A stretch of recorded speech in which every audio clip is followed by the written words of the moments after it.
Bom, vamos começar orando.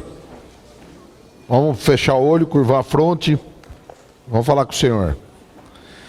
Bondoso Deus e Pai, nós te louvamos porque o Senhor já falou ao nosso coração hoje. Obrigado porque o Senhor nos deu a Cristo Jesus, nosso grande Salvador, nosso Senhor, aquele que trouxe a mudança verdadeira que precisamos para as nossas vidas, Pai. Que Teu Espírito Santo continue a falar ao nosso coração agora, possamos aprender um pouco mais da Tua Palavra e que isso seja exclusivamente para a glória do Senhor. Em nome de Jesus que nós oramos. Amém. Bom, nós vamos falar sobre relacionamento de pais com filhos casados. Então, na verdade, é pais, sogros, sogras, genros, noras e filhos, né? Então é a passagem de uma geração para a geração seguinte, tá? E nós vamos fazer um pano de fundo para tratar dessa passagem de uma geração. Como que é que a Bíblia enxerga isso? E o melhor pano de fundo para isso aí, sem dúvida nenhuma, é o 5º mandamento, tá? Então eu vou dar uma panorâmica, uma pincelada muito rápida sobre alguns conceitos que eu acho que são importantes no 5º mandamento e que vai servir de subsídio para a segunda parte, que é onde eu vou falar desses relacionamentos, pais, sogros e filhos, noras, genros, tá? Então, Deuteronômio 6 a 7, é o texto seguinte, após Deus dar os mandamentos a Moisés, ele fala o seguinte: que todas essas palavras que hoje lhe ordeno estejam em seu coração. Ensine-a com persistência a seus filhos, converse sobre elas quando estiver sentado em casa, quando estiver andando pelo caminho, quando se deitar e quando se levantar. Ou seja, nitidamente há uma relação, não só expressa aí nesse ordenamento, da paternidade. Não só está falando de pais para filhos, mas tem uma palavrinha entre pais e filhos, que é a palavrinha ensinar.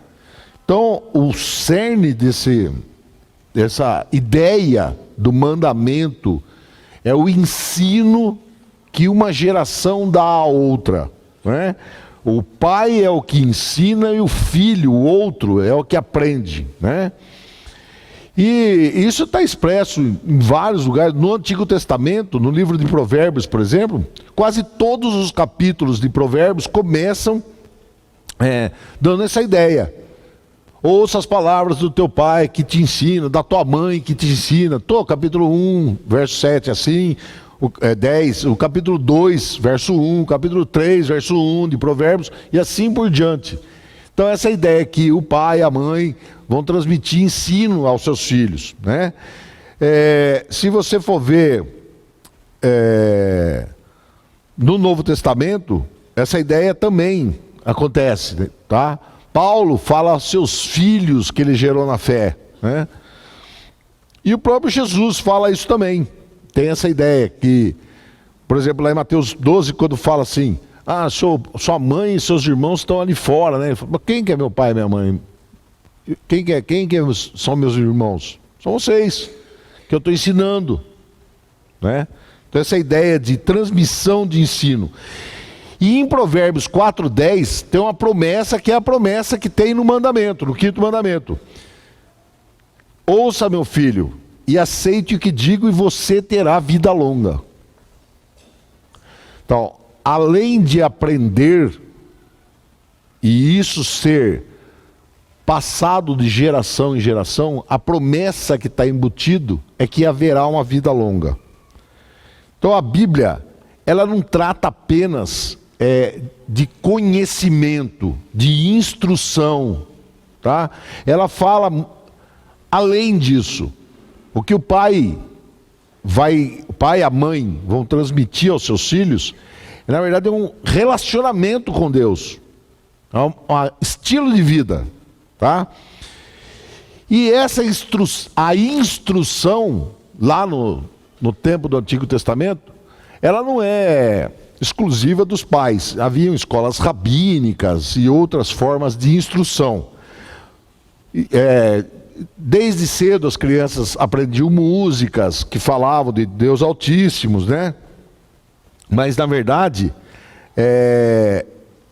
os pais eram os responsáveis por isso. Apesar de outros poderem fazer essa instrução, mas cabia a responsabilidade de instruir os filhos, né? E a Bíblia também nos fala no Antigo Testamento que Yahvé recompensa os filhos que honram os pais e as mães, que lhes passaram esses mandamentos, né? E isso aí não é...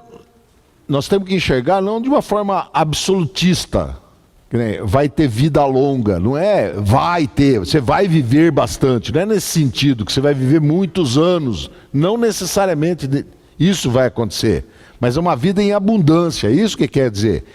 E também não podemos rebaixar promessas, o cara morreu com 15 anos de idade, então esse mandamento não se cumpre. Não, ele se cumpre sim, então nós temos que ter uma visão clara disso, né? Queria que vocês abrissem a Bíblia aí, nós vamos ler o mandamento, só para lermos o mandamento exatamente como ele é. Vamos ler as duas versões, né? Em Deuteronômio 5,16, o 5º mandamento está escrito assim. Lembrando que Deuteronômio é aquela segunda, eu costumo brincar que é a segunda versão revista e atualizada após Moisés ter quebrado a primeira versão, né? Então, Deus diz assim: honra teu pai e tua mãe, como te ordenou o Senhor, o teu Deus, para que tenhas longa vida e tudo te vá bem na terra que o Senhor, o teu Deus, te dá. É interessante que honra teu pai e tua mãe. Esse é o núcleo familiar, né? É o teu pai e a tua mãe. E a honra é devida aos dois. Em Êxodo 20:12, que é a primeira versão, tá: honra teu pai e tua mãe, a fim de que tenhas vida longa na terra que o Senhor teu Deus te dá.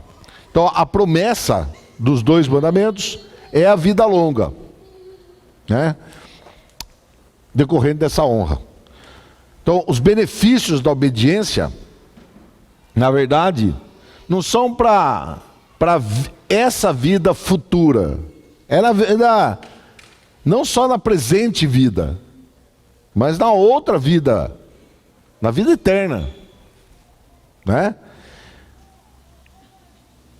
E quando a gente lê livro de Provérbios principalmente, a gente aprende que a tolice, a insensatez, a estupidez, né, a estultícia, como está lá, ela termina em morte, ela termina muito mal. Ao contrário, a sabedoria, a submissão à lei de Deus, é ela que traz vida, né? Então é isso que nós temos que instruir aos nossos filhos. E não meramente por um impulso, logicamente. Não, se você não obedecer, você vai morrer. E se você não num sentido de mera impulsividade, mas no sentido que ele está resgatando a própria vida. Você vai ter vida com lógica, com sentido. Isso vai ser bom para você. Ou seja, é algo que a pessoa vai querer buscar, almeja ter sabedoria, né? Que é o que está no livro de Provérbios inteiro, né? Falando um pouquinho mais agora sobre a frase do mandamento, honra teu pai e tua mãe, né? O que é honra? O pastor Jailson já deu essa instrução para a gente há algum tempo atrás. A palavra honra, ela é coligada com a palavra peso. Então, quem que merece honra? Quem tem peso? Não é o cara gordo, certo? Peso moral, né? O contrário é alguém que não tem peso, que não é honrado, que é desrespeitado, é um camarada que é leve, que não exerce influência nenhuma, né? Então, quando um filho ignora ou amaldiçoa seus pais, é como se ele estivesse dizendo aos seus pais que ele não significa nada, que ele é um nada. É isso que o cara está dizendo. Um cara que não honra os pais, um cristão que não honra seu pai e sua mãe, é isso que ele está dizendo. Você não tem peso algum na minha vida, você não significa nada. E, além disso, essa honra, ela é interminável. Ou seja, não há nenhuma base bíblica para que filhos abandonem os pais na velhice quando eles começam a dar trabalho. Filhos não sustentem seus pais na velhice. Não sustentem com assistência e com dinheiro. Sustentar mesmo. Tem um livro que não tem na nossa Bíblia, mas tem na Bíblia católica, na versão romana, que é o livro de sabedoria do Eclesiástico, não é Eclesiastes, Eclesiástico.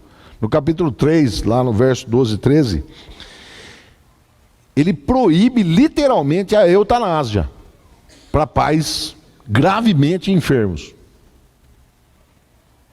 Nós podemos até orar a Deus que alivie o sofrimento do pai e da mãe. Eu tive meus pais, na velhice deles, eles deram muito trabalho, muito. E a minha mãe não foi tanto tempo assim, mas o meu pai foram 4 anos de leito, com muita ferida no corpo e necessitando de muito cuidado. E em momento nenhum, graças a Deus, Deus nos deu possibilidade de, em momento nenhum, desistir de cuidar deles. Nos deu condições financeiras para cuidar, era caro. Mas é algo que me deu muita alegria. A minha, a Ivete, os nossos filhos, ter cuidado dos avós até o final. Mesmo meu pai, por 4 anos, já nem falando, ficou 4 anos sem falar nada, na cama, duro, totalmente rígido lá. Mesmo assim, foi até o final. Isso é honrar. Honrar, então, é tomar com o coração toda a instrução que foi dada pelos pais. É mostrar deferência para com os pais. Honrar é amar com forma de gratidão aquilo que foi lhe dado. É ser fiel, principalmente quando eles forem velhos e inválidos. Sustentar, visitá-los. Visitá-los. Não enfiá-los lá numa instituição que até cuide bem deles. Se você não consegue cuidar, põe numa instituição que consegue cuidar. Vou ter que pagar? Vai. Mas você vai ter que ir lá. Você que é o filho, que é quem é o elo dele.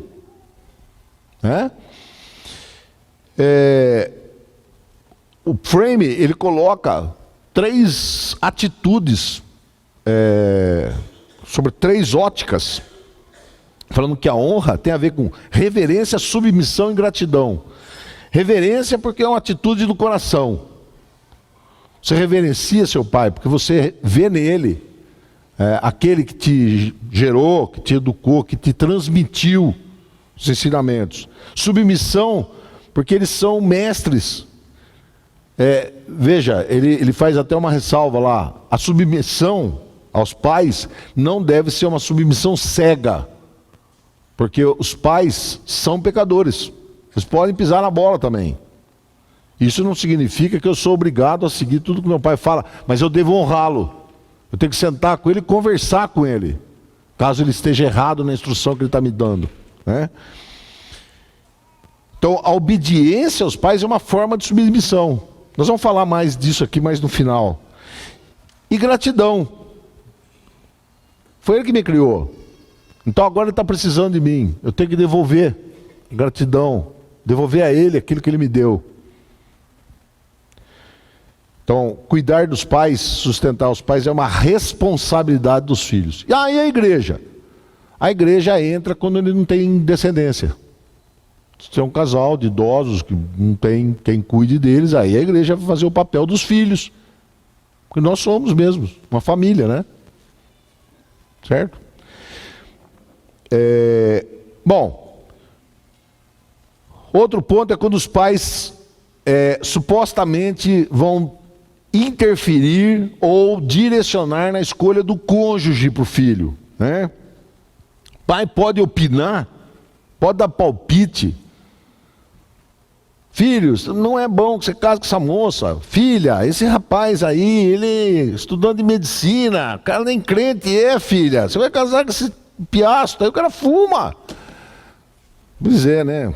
Tem filho que não obedece o pai, né? Mas Deus é bom, né? Então, como é que fica essa situação? Essa situação tem que ser levada para o nível bíblico. Se os pais e os filhos são crentes e o noivo ou noivo não é, nós temos que fazer o alerta. Isso aqui é um casamento, é um namoro misto. E namoro misto vai gerar casamento misto, que não é bom. Tá? E aí nós temos que ir pelo bom senso, pela conversa, chegarmos ao ensinamento bíblico. E a obediência deveria ser levada em conta, né? Os filhos vão ter que honrar os pais obedecendo, né? Agora, colocar uma proibição, hoje acho difícil conseguir obediência com força. Calvino falava que os pais devem guiar os passos dos filhos para o pai maior. Se você não orientar os filhos na direção do pai maior, fica difícil você... Calvino fala que não tem como você obrigar os filhos, se não for nesse sentido. Porque senão você vai estar obrigando eles a fazerem algo que você prefere, é uma preferência sua. Não é um ensinamento bíblico, né?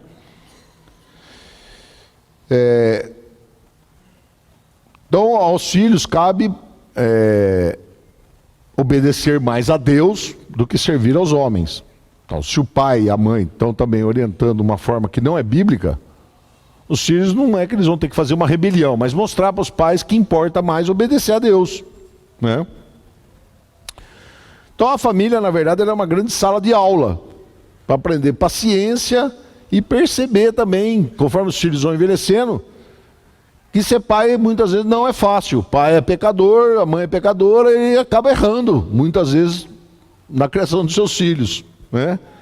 E os filhos, quando se tornarem pais, vão perceber que não é fácil, né? E os filhos também têm que aprender a ter resiliência, ou seja, mesmo que algo momentaneamente lhes pareça injusto, que foi lhes dado pelos pais, talvez o pai tenha que amadurecer um pouco mais naquele ponto de vista, conversar mais com ele sobre isso, né? Enfim, os filhos devem obediência aos pais, na verdade, somente quando estão no Senhor. E é importante que Paulo coloca isso tanto em Efésios como em Colossenses, repete quase a mesma frase. Em Efésios 6:1 ele fala assim, ó: filhos, obedeçam seus pais no Senhor, pois isso é justo. Colossenses ele fala: filhos, obedeçam aos seus pais em tudo, pois isso agrada ao Senhor. Então, o que leva eu a obedecer meu pai? Porque ele está no Senhor e eu estou no Senhor. É essa estrutura aí, a submissão paulina de uns aos outros. Não é uma submissão meramente porque eu estou mandando e você vai obedecer, mas é a tal da submissão mútua, né? O pai é o senhor do filho, mas ao mesmo tempo o filho é o senhor do pai. Ele está servindo o filho quando ensina ele, cuida dele, né? Essa é a ideia de submissão mútua, o marido, a mulher e vice-versa, né? Por isso que em Efésios 5:21 ele fala: sujeite-se uns aos outros por temor do Senhor, por temor a Cristo. Esse é o cerne do negócio, motivado pela obediência. Então a submissão mútua, ela é real, ela é verdadeira quando ela é por amor a Cristo. E é essa submissão a Cristo que nos habilita a submetermos-nos aos nossos semelhantes. Então só tem sentido uma conversa quando a gente fala assim, que temos que amar e nos doar aos nossos semelhantes quando nós pensamos que somos uma comunidade em Cristo. Isso tudo é a ideia do 5º mandamento. Tá? Agora nós vamos passar para a aula propriamente dita. Tendo dito isso, portanto, vírgula, filhos casados e os relacionamentos. Eu não vou falar aquela frase que eu estou louco para falar aqui, que seria que feliz foi Adão que não teve sogra. Eu não vou falar isso. Certo? Esqueçam isso. Mas vou falar que tanto o sogro quanto a sogra podem afetar a qualidade do casamento, porque virou uma pecha que a sogra é que é a causa do problema, né? A sogra, essa própria palavra, sogra já tem uma conotação pejorativa, né?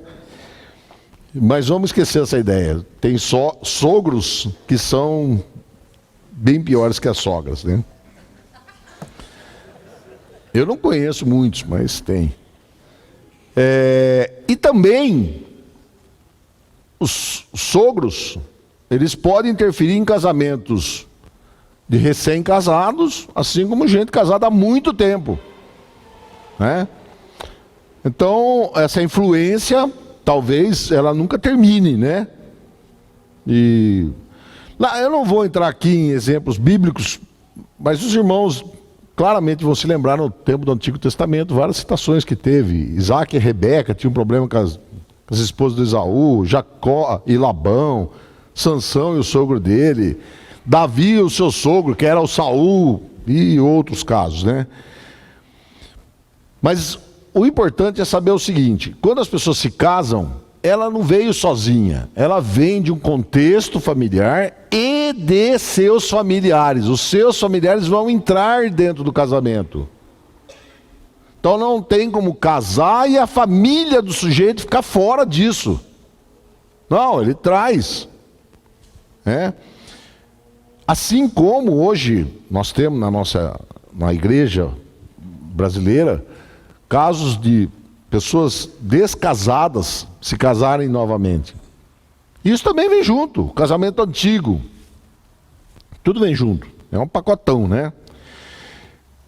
Mas o que é importante de tudo isso, qual que é o centro dessa conversa? A partir de que ponto que nós vamos? Então, o 5º mandamento é um ponto, mas o outro ponto que é, como diria o Magre, vocês nem sabem quem é o Magre, é imexível, tá?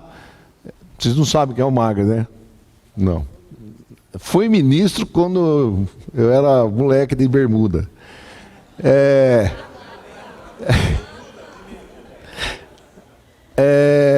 imexível é o seguinte: o relacionamento do casal, marido e mulher, isso é o que vem em primeiro lugar. Então, em primeiríssimo lugar é o relacionamento de cada pessoa com Deus. Isso é que está em primeiro lugar. Acima de todas as coisas, ame o Senhor teu Deus. Não pode ter um relacionamento maior que esse. Eu não estou falando de religião nem de igreja, estou falando do relacionamento pessoal, você com Deus. Abaixo desse, o relacionamento mais importante da sua vida, isso tem que ficar claríssimo para todo mundo, é com o seu cônjuge. Na verdade, a Bíblia, ela é aguda nisso. Vocês vão se tornar uma só pessoa, uma só carne.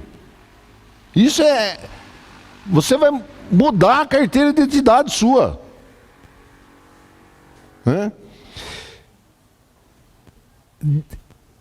Vamos ver o livro a carta aos Efésios. No capítulo 1 a 3, Paulo fica falando exatamente disso.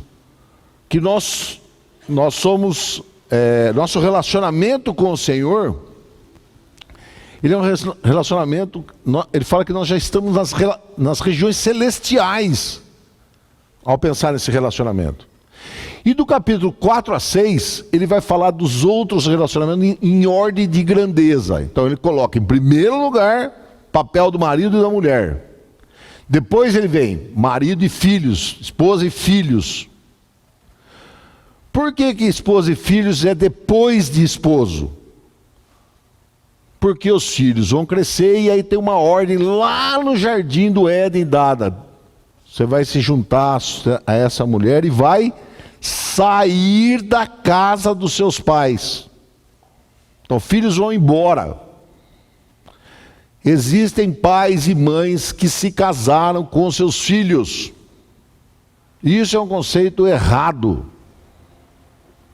Você é casado com seu cônjuge e tem que cuidar dos seus filhos. Os filhos são herança do Senhor, não são seu cônjuge. Filho é um brinde que o Senhor te deu. E uma tarefa, né? Que vai nos honrar, cumpri-la. E depois vem o relacionamento com as outras pessoas. Patrão, empregado, os vizinhos, os irmãos, os amigos. Depois. Mas é essa sequência que nós temos que pensar. Então esse conceito de uma só carne é que marido e mulher são uma só carne. Mas essa ideia, na verdade, ela procede da onde? Ela procede da ideia que o pai designou ao filho, Cristo. É essa a ideia.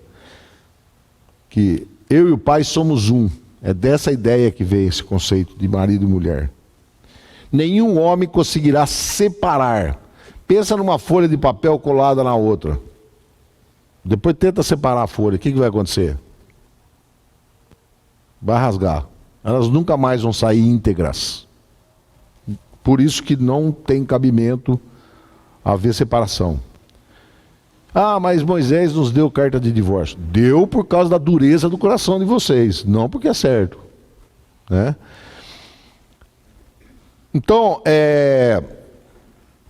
essa é uma implicação, que isso aí vai trazer, o fato do casal, ser o cerne do casamento, isso vai trazer implicações seríssimas para a forma como vamos lidar entre pais e filhos, e quando esses filhos crescerem e forem fazer outra família. Né? Então, essa ideia de deixar pai e mãe, que é a primeira instrução que teve lá para o casal, né? Primeira instrução que Deus deu. Deixa teu pai e tua mãe e una-se a essa mulher. Né? O que isso implica? Implica que eu vou parar de honrar pai e mãe? Não. Deixar pai e mãe não significa parar de honrar pai e mãe. Honrar pai e mãe é o resto da vida. Você nasceu com esse pai e com essa mãe, você tem que honrá-los. Então, Provérbios 23, 22. Olha que provérbio fantástico. Ouça o seu pai que o gerou. Não despreze a sua mãe quando ela envelhecer. Então, não tem fim. Honrar pai e mãe forever. Né?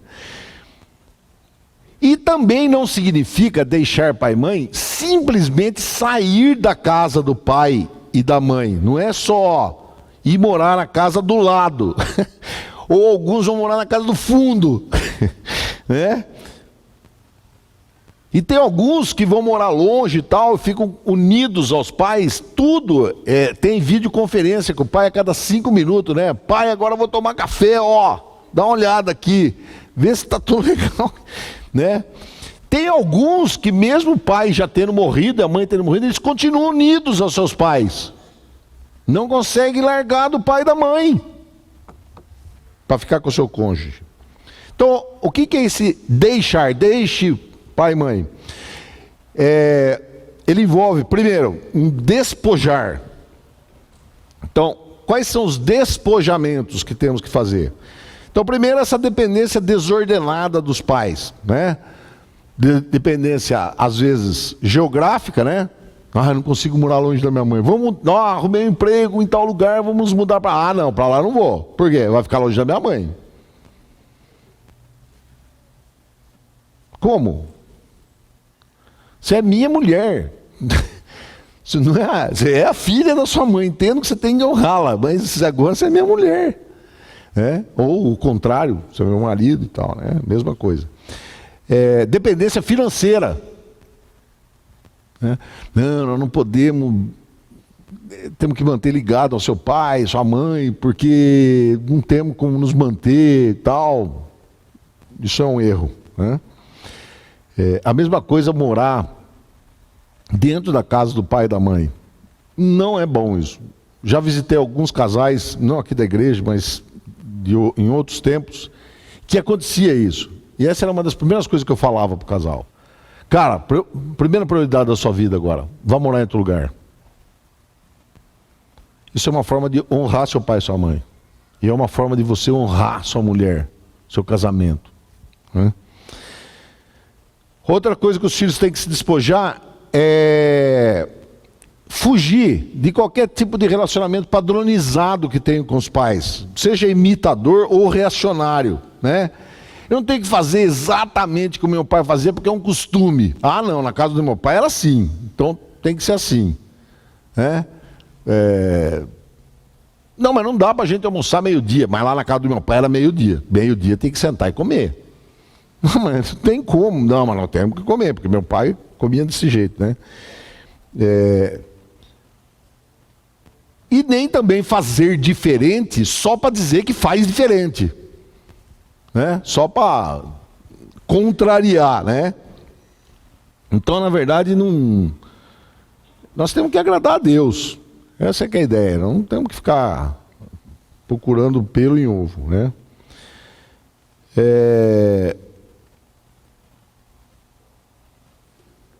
Muitos também ficam dependentes da aprovação do pai e mãe. Acham que o casamento está indo bem ou está indo mal porque o pai aprova ou desaprova. Às vezes o pai está aprovando, mas o casamento está indo mal. Talvez até porque o pai está aprovando. Porque está sendo do jeito que ele, pai, gostaria. Mas o jeito que ele, pai, gostaria, não é o jeito que Jesus gostaria que fosse. Né? Outra coisa, intimidade, compartilhar intimidades. Quem tem que compartilhar intimidades é marido e mulher, né? Me lembro de outra figura que vocês também não conhecem, um tal de Jânio Quadros. Ele falava que o senhor conhece o fulano, né? Não tem intimidades com esse senhor, porque intimidades geram filhos, e eu não quero ter isso com esse senhor. Então, intimidade é para casal. Tem casal que a filha é mais íntima da mãe do que do marido. A mãe sabe tudo da filha. E o marido sabe algumas coisas, né?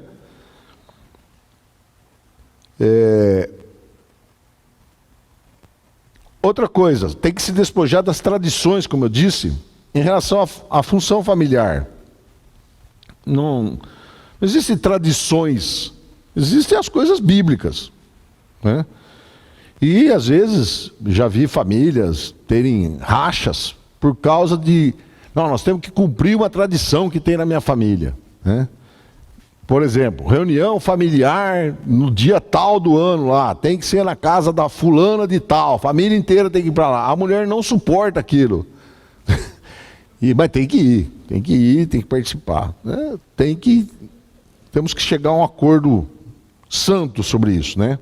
E por fim, se despojar da culpabilização que é comum.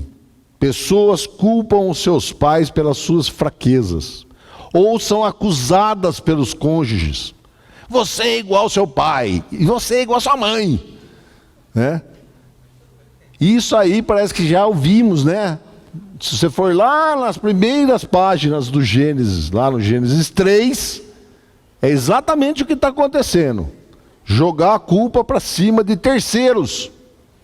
Ou até uma maneira de eu falar mais amena, né? Eu quero criticar minha mulher, então eu falo que ela é parecida com a mãe dela. Você lembra a sua mãe, que era teimosa, era isso, era isso. Estou falando para ela. Mas para não falar que eu estou falando para ela, eu falo que é da mãe dela, né? Que já morreu. O outro aspecto, então, um é despojar. Outro aspecto do deixar é se revestir. Então, se revestir das qualidades de Cristo.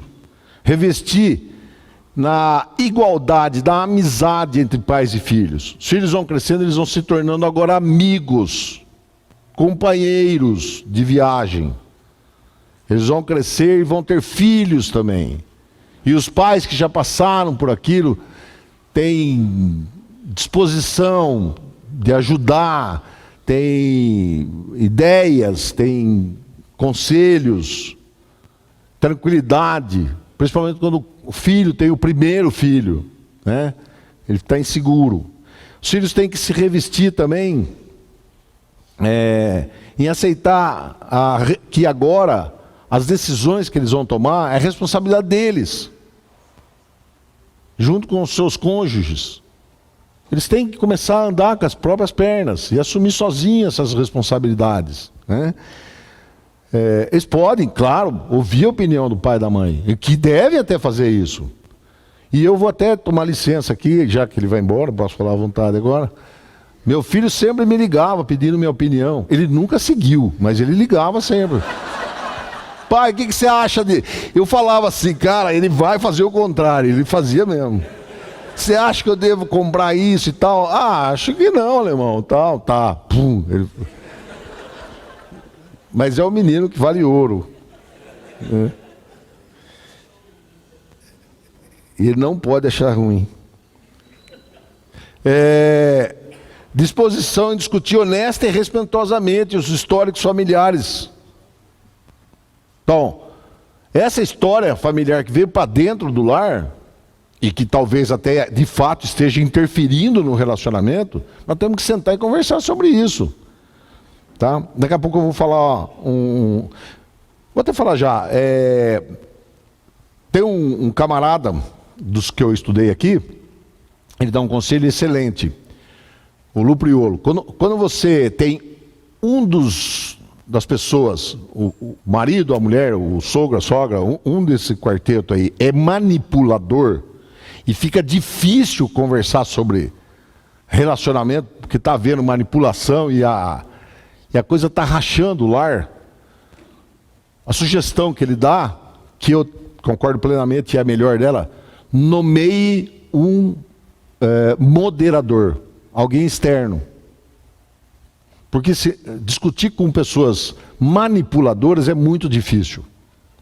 Então, que haja um moderador externo, pode ser o pastor, um presbítero, alguém que vocês confiam, a outra parte também confia e que vai ser isenta. E vamos discutir a questão então, diante desse moderador. O moderador não funcionaria como um juiz, mas sim como aquele companheiro que está ao lado, meu. Eu tô tomando a carga de vocês. Para um conselheiro. Um wiser, né? Um advisor. Filhos devem estar preparados para dar aos pais, ao seu cônjuge, o mesmo respeito e honra que dão aos seus próprios pais. Então,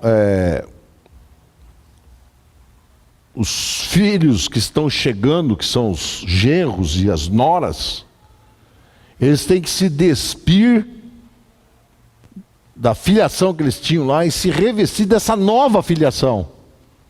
Eles passaram a ser nossos filhos agora. Quando uma mulher se casa, a filha se casa, geralmente a gente ganha um filho. E quando a filha, o filho, o homem, se casa, é comum a gente que ele vá mais próximo à família da mulher. Não que você perde ele, mas a mulher ela tem uma tendência a se apegar mais aos seus pais. Então, há um ditado popular aí, que a Bíblia não assina embaixo, obviamente, que menina, quando casa, você ganhou um filho. Eu ganhei duas simpatias que estão ali me vendo.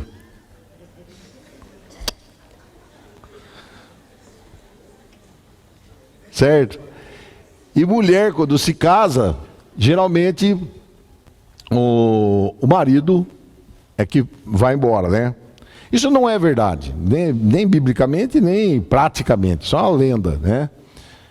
Na verdade, nós ganhamos 3 novos filhos. É isso que acontece, tá? E isso é muito bom. Quais são as diretrizes práticas para esse deixar? Então, primeiro, os jovens que acabaram de se casar não devem permitir, em hipótese alguma, que os seus pais rebaixem o seu cônjuge. Porque agora, antes era namorado, noivo e tal, agora é meu marido. Não, esse cara não. Ele tem um nome. Ele tem um nome, pai. Ele é meu marido. E vai ser o pai dos seus netos. Então, tem que haver respeito. Dos dois sentidos.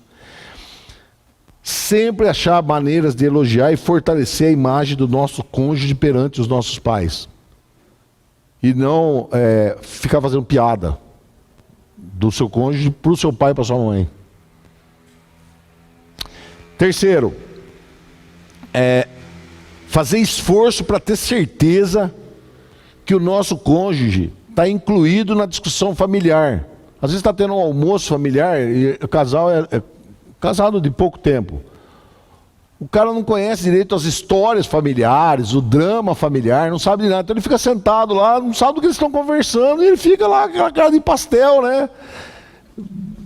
Do que eles estão falando? Aí, você não conhece a nossa família, não sei o que lá, você é de fora. E ele se sente de fora mesmo, se sente como um convidado lá. Ele não é um convidado, ele é um membro da família. Né? Então tem que incluir ele. E é importante que maridos e esposas escolham uma maneira de agir juntos quando surgir problema com os pais. Então, se é seu pai e sua mãe, você que resolva lá com eles.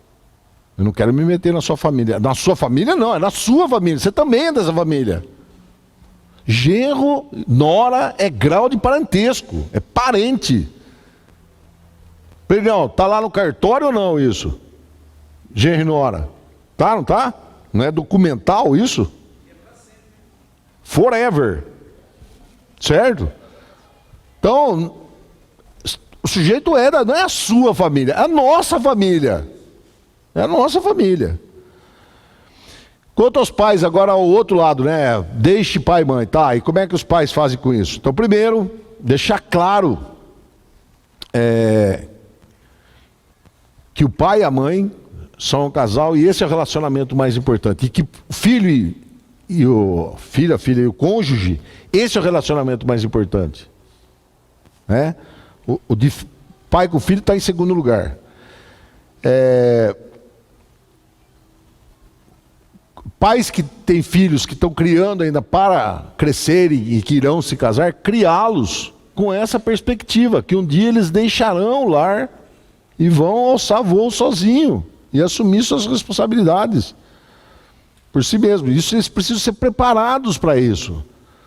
E a Ivete, eu lembro bem que ela fala, sempre ela gosta de frisar esse ponto. As mães têm que ensinar suas filhas a fazer coisas domésticas. Tem que ensinar.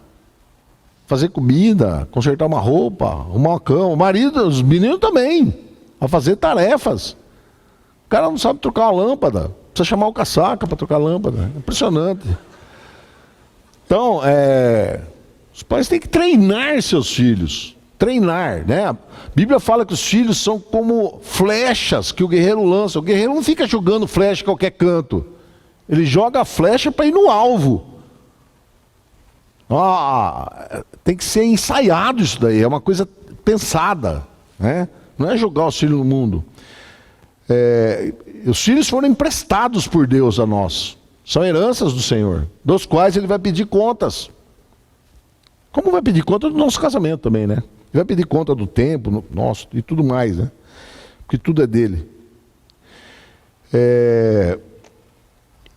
Também dar a oportunidade nessa criação, nesse treino dos filhos, dar a oportunidade que eles possam exercer a discórdia com respeito e honra. Que ele possa se manifestar. Que ele possa falar, pai, não concordo com isso. Um dos autores que eu li é um pastor famoso, o Wayne Mack. Ele tem filho pastor. E ele está numa missão na África do Sul, junto com o filho, que é casado. Então ele falou, é muito comum eu ir lá na casa dele, pedir conselho para ele. O que você acha que é melhor eu fazer? E muitas vezes ele me aconselha coisas que eu não faria. E aí eu acabo fazendo o que ele sugeriu, porque ele está de fora, está vendo com outros olhos. E é isso que tem que brotar ao longo dos anos. Uma amizade e uma confiança mútua. Os filhos têm como nos ensinar. Então nós temos que estar dispostos a amá-los, respeitá-los.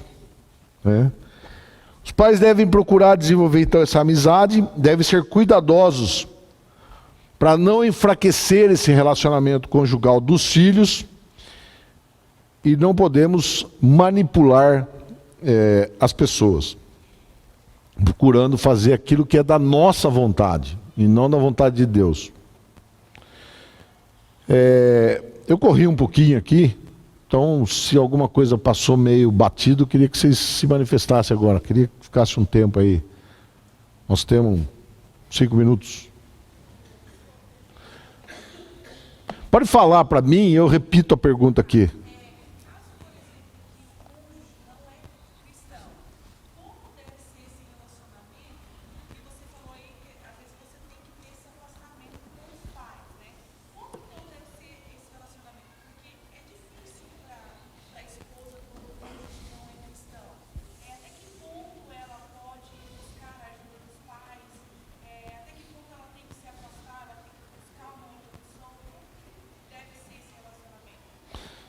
Ela está perguntando como que deve ser o relacionamento quando um dos cônjuges não é cristão. Então ela vem, a esposa vem de uma família cristã, se casou com alguém não cristão. Isso não deveria ter acontecido, né? Os pais e a própria pessoa deveriam já ter pensado, previsto isso. Ó, você está fazendo um casamento misto, isso vai trazer dificuldades. Não cometa esse ato. Né? Na nossa igreja aqui, por exemplo, esse casamento nem é realizado, nem é aceito. Né? Não há como pedir bênção sobre um negócio desse. Mas enfim, que tenha acontecido esse tal de julgo desigual. Abram suas Bíblias aí, primeira carta de Pedro, capítulo 3. Eu gosto sempre de citar essa passagem aqui, porque eu acho ela altamente instrutiva. Ele está falando no capítulo 2, o capítulo anterior ao que nós vamos ler, que nós temos sacerdócio real, que nós somos pedras vivas, nós somos um sustentáculo da igreja hoje. Deus nos conferiu isso. E aí ele vem falando sobre a pessoa de Jesus. Ele termina o capítulo 2 falando que Jesus, que era Deus, se submeteu à justiça humana, ficou calado e aguentou lá aquela humilhação. E aí ele começa o capítulo 3 se referindo ao capítulo 2, do que ele estava falando de Jesus ter submetido. Do mesmo modo, mulheres, do mesmo modo que Cristo, sujeite-se cada uma a seu marido, a fim de que, se ele não obedece à palavra, seja ganho sem palavras, pelo procedimento da sua mulher, observando a conduta honesta e respeitosa de vocês. Então, casamento misto, como é que a esposa vai se portar diante do marido? Orando, honrando ao Senhor, sendo honesta e mostrando ao marido. Eu só faço isso porque Deus trabalha na minha vida. E eu gosto também, porque os maridos falam, tá vendo? Tá vendo, viu? Mulherada. Mas vai lá no verso 7, que é um pouquinho para baixo. Do mesmo modo, vocês, maridos, do mesmo modo lá que Cristo, né? Sejam sábios no convívio com suas mulheres e tratem-nas com honra, como parte mais frágil e cordeiras do dom da graça da vida, de forma que não sejam interrompidas suas orações. Então, é a ideia da submissão mútua mesmo, né? Então, o ideal era não ter acontecido, mas aconteceu. Tá. Vamos nos submeter ao Senhor. A Ivete está falando que pode haver uma conversão posterior. É o que é o alvo, né? É o que a gente ora ao Senhor que isso venha acontecer, né? Que, aliás, é o que aconteceu lá na casa da Ivete, certo? Sim, desculpa. Ela está supondo que 2 ímpios se casaram e no meio do negócio um se converteu. Né? Vai valer a mesma norma, mesma orientação é o que vai valer. Eu vou tentar demonstrar que honrar a Deus, que a cosmovisão cristã é algo que transforma a vida. É isso que eu vou ter que mostrar ao meu cônjuge, né? Mas ficam valendo os laços matrimoniais. Ficam valendo. Né? Não é porque eu me converti que agora... Não, eu não posso ser casado com ímpio, então eu vou me separar. Não é uma justificativa para separação. Evidentemente. O que mais?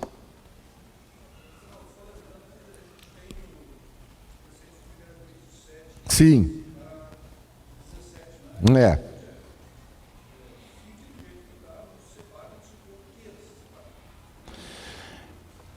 Fábio está lembrando aqui o princípio que tem em 1 Coríntios 7, verso 17, que diz que não é para se separar, né? Ele abre a guarda nessas situações de porneia, né? Infidelidade sexual ou de abandono do lar, né? Eu tomo a liberdade de dizer que, mesmo no caso de porneia, eu particularmente não vejo como uma condicionante para a separação. Acho o contrário. Acho que é uma oportunidade para exercitarmos o perdão. Tenho lidado com vários casais onde aconteceu isso, o marido, a mulher foram infiéis, e que houve perdão, houve reconciliação, e como está escrito lá em Pedro, né? O amor cobre multidão de pecados. E pudemos ver que naquela rachadura criou-se um remendo lá mais forte que o tecido que estava em volta. Fortaleceu a relação. E talvez, às vezes quando acontecem essas coisas, é importante a gente lembrar ou levantar coisas que já vinham ocorrendo antes, que impulsionou a coisa para isso. Uma coisa que eu tenho dito a alguns casais: marido vai trabalhar fora por tempo indeterminado. Tenho alertado vários casais jovens: amigo, você é um cara bonitão, cheio de hormônio, cheio de amor para dar. Cuida da sua mulher que é bonitona, vai ficar aí sozinha, você sozinho lá, ela sozinha aqui. Não é bom. Não, mas é porque a promoção que eu ganhei, a promoção que você ganhou vale menos que o seu casamento. Não tem nada no mundo, tirando Deus, que vale mais que o seu casamento. Não tem. Não tem. Então, pensa bem no que você está fazendo. Ah, não, vai ser por um tempo determinado, com uma finalidade determinada. Ah, bom, tudo bem. Você está entendendo que você vai ficar separado, isso vai ter consequências. E vários casais têm honrado uns aos outros e voltado disso. Já vi casais, o cara lá pedir demissão do emprego. Eu prefiro perder meu emprego do que perder minha família. E disse sim para a família. Isso honra o Senhor. O que mais? Violência doméstica. Então, por que acontece violência doméstica? Tem dois tipos de violência que eu queria comentar. Uma de pais para filhos. Isso acontece porque os pais não estão em Cristo. Abuso infantil acontece porque pai e mãe não estão em Cristo. Porque isso é completamente abominável ao Senhor. Abominação. Pai e mãe abusar dos seus filhos. Né? E esse abuso que eu estou falando é abuso físico, psicológico e outros. Tá? Marido e esposa, mesma coisa. Não tem espaço nenhum na Bíblia para isso. Zero. Né? Qualquer forma de abuso é coibida. Porque Deus nunca abusou da gente. Ao contrário. Exatamente ao contrário. Então, pessoas que praticam abuso é claramente porque elas estão distantes do Senhor. Claramente. Né?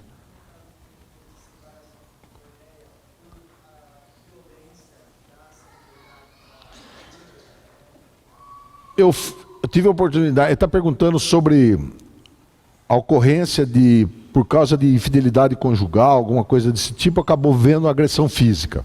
Né? fiz um curso exatamente sobre esse assunto, e a mulher que deu essa palestra, ela é especialista nisso, e ela coloca da seguinte forma: se há um risco físico, de integridade física, presente agora, nesse instante, é melhor que esse casal fique separado momentaneamente. Nos Estados Unidos, por exemplo, tem centro de reabilitação de abusadores físicos. Ele tem que entender que ele é viciado em abusar. Tá? O Brasil tem também? Alguns, né? Excelente, não sabia disso. Ele tem que entender que ele é um cara com problema sério de autoridade. Só me permite dar um exemplo. Davi e Batseba. O que aconteceu? Abuso do quê? Que abuso que foi cometido? De poder. Eu sou rei. Chama aquela mulher lá, ó. Eu sou rei.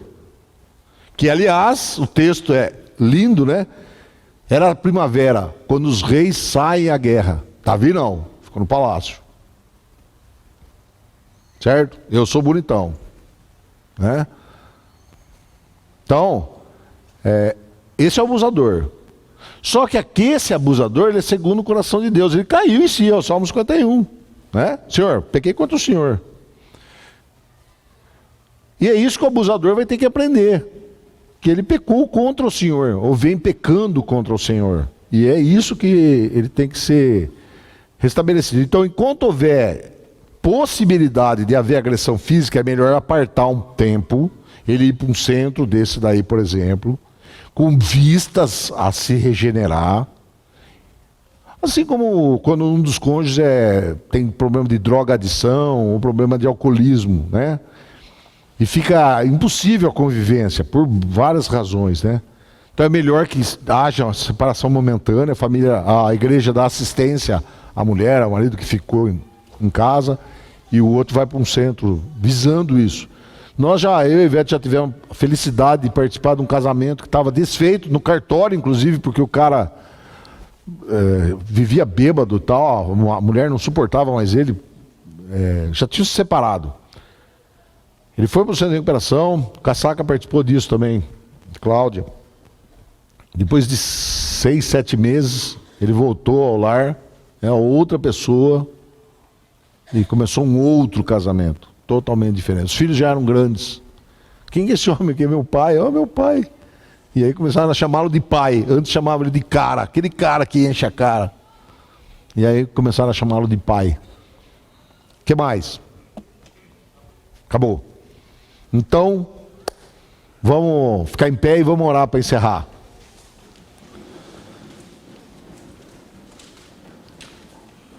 Senhor, nós te louvamos, te bendizemos, porque o Senhor nos deu mandamentos, Pai.